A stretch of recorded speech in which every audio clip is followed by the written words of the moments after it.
Good morning to everyone and welcome to my channel, and it's me again, ang inyong chismosong kaalda vlogger. Gusto ko munang magpasalamat sa inyong lahat sa mga walang sawa na tumatangkilik, nanonood, sumusuport at sumusubaybay ng mga content ko here on my YouTube channel. So huwag ninyong babaktawan o lalaktawan tong ating content ngayong araw. I'm sure na hindi ninyo pagsisisihan na pinanood nyo ito mula umpisa hanggang hulihan. And syempre, wag na wag kayong mag-i-skip ng segment, okay? Buuin nyo to mula umpisa hanggang hulihan. And don't forget to share this video. And very very interesting tong ating main topic for today's video, kaya pakatutukan ninyo.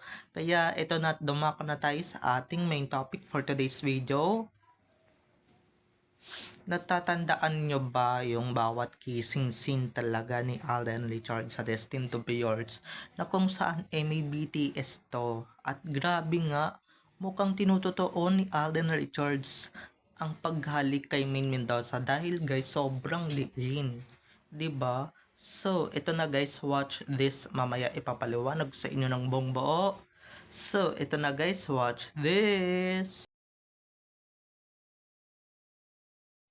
At kung nakita nyo na ngayong recap, so once again si TTO sa mga admins, dumako na tayo sa ating main topic for today's video.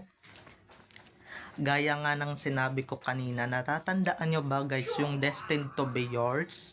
Kung saan ito talaga yung pinaka-short na teleserye nila Alden at Main as a love team. And ito talaga guys yung pinaka-first teleserye ni Main Mendoza under GMA7. At ito na ngayon natatandaan ko guys. 'Di ba may mga kissing scene doon, may mga kissing scenes doon. Sila ni Alden na akala natin fake na fake. Pero yun naman pala guys, grabe. Tinutotoo ni Alden Richards, tinutotoo ni Alden yung mga ganap na dapat peki lang talaga. 'Di ba? Paano nyo ipapaliwanag yun, GMA? 'Di ba? Mismong alaga ninyo tinutuon na yung mga bawat esenang may halikan. Dahil ito na nga no, at grabe nga, sobrang ninamnam ni Alden Richards yung labi ni Main. Ngayon yung sabihin na walang relasyon yan, 'di ba? Tapos sasabihin ninyo, wala silang relasyon, wala silang ugnayan sa isa't isa. Ano kayo, bulag? Ano kayo, tanga? 'Di ba? Saan kayang lupain nang galing tong mga to, 'di ba? Saan kayang mga planeta galing itong mga um yung mga utak ng mga nagsasabing walang relasyon. Kung makikita nyo naman talaga, 'di ba? Magugulat lang tayo yung, 'di ba? Ako especially nanonood ako dati ng Destined to Be Yours. Alam natin 'yan na pagka may kissing scene talaga is dapat ismak lang talaga. 'Di ba? Ismak lang yung parang gaganon lang talaga sa labi, 'di ba? Hindi yung sobrang diin na diin, 'di ba? Hindi yung sobrang diin na may halos mapupunit na yung labi ng babaeng kahalikan mo, 'di ba? Si Alden guys, hindi lang ismak yung ginawa.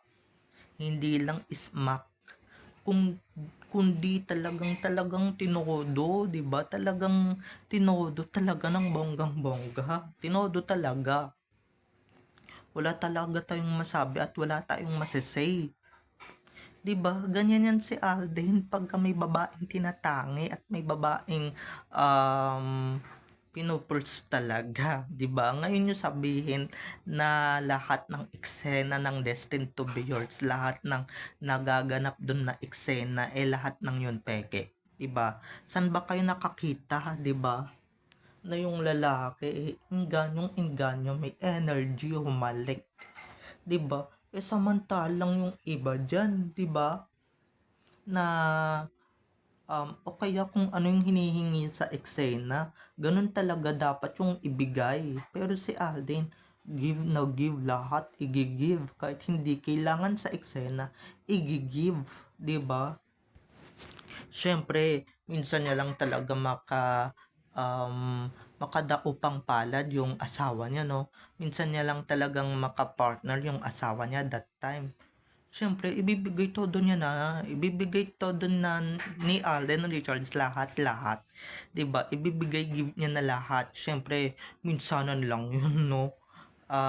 Kaya ito lang yung sasabihin ko, ha. Kamusta kaya yung loving ni Maine that time? At I'm sure 'di ba pag nanonood tayo ng Itbulaga, halatang halata naman talaga na namamaga yung labing ni Maine or halos mapupunit na. Paano kasi, 'di ba?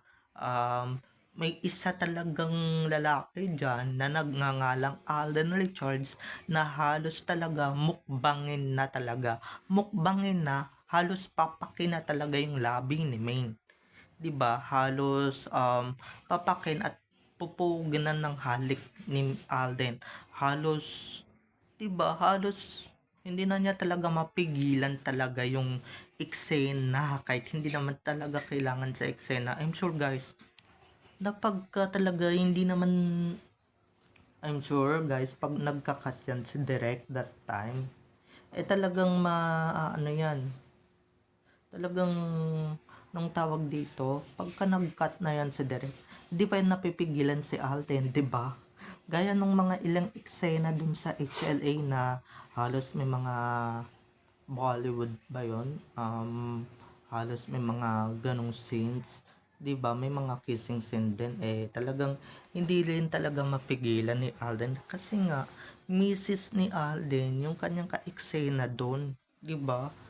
Siyempre kukuha pa ba siya ng iba? Kaya pala may energy si Alden humalik doon kasi misis niya pala yung ka-eksena niya doon. O yung kadouble nung sakang naman talaga yung legs, 'di ba? Yun lang mga ka-ADN. Kung 'di ba? Halatang halata nyo naman, tanga na lang kayo kung hindi pa kayo marunong makahalata ng bawat eksena, bawat galawan noon ng Aldab. 'Di ba na halos mag-ano na sila, 'di ba? Halos mawala na ng labis si Min, mawala na ng hininga si Min dahil sa grabe, sobrang makahigop si Alden that time. Tapos ngayon yung sasabihin na wala silang gaanong relasyon or wala silang relasyon. At take note lang, itong topic natin na to, bawal to sa mga bata, okay? Bawal to sa mga bata dahil very very sensitive tong ating topic, okay? Kaya pakibantayan na lang ulit guys yung mga anak ninyo dahil baka mamaya mapanood to at may kissing scenes tong mga pinag-uusapan natin, 'di ba? Ibig sabihin guys, kahit nag-cut na, 'di ba? Or ganun kadiin yung halik, talagang may karapatan, 'di ba? Talagang may karapatan at talagang may consent ka talaga na ganun yung gagawin ni Alden sa'yo, 'di ba? Kaya wag na lang tayong magtaka, 'di ba? Noon or hindi na lang tayo magtataka or hindi na lang tayo nagtataka na talagang may ganun talaga na eksena or may papasok talaga si Main sa Itbulaga na namamaga yung labi ni Main, 'di ba? Everyday yan, araw-araw yan that time, 'di ba? Ewan ko na lang sa iba dyan kung maaalala pa nila to dahil yung iba dyan nalaman na ng sarsuela, 'di ba? Nalaman na ng mga fake news, ng mga, di ba, ang sarap lang talaga balikan at syempre, naalala ko yan dahil nga sinabihan nilang flop ang Destined to Be Yours that time, kahit hindi naman flop, di ba? So, bye-bye na mga ka-ADN, I love you all, have a nice day, keep safe, and God bless everyone. Don't forget to subscribe to my YouTube channel and syempre don't forget to click the notification bell para pag nag-upload ako, kayo agad ang unang-unang manonotify sa aking mga susunod pang i-upload na mga videos. Okay?